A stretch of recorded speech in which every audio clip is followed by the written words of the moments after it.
Ngayon mga paps, magpapalit tayo ng air filter. I advise around 10 to 20,000 kilometers sana nagpapalit tayo ng air filter para yung ating map sensor at yung ating throttle ay hindi agad dumumi. So palitan na natin, no?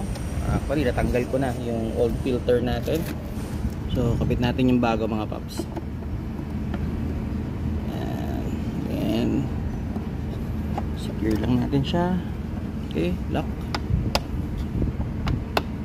Okay.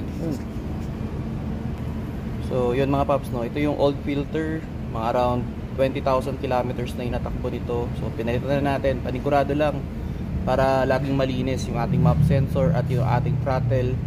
And at least sana, no, every PMS pinapa-vacuum nyo to or pinapagpagan ninyo para mas malinis talaga yung pumapasok na air sa ating sasakyan. At makakatipid tayo sa fuel pag lagi maganda sa kondisyon yung ating air filter.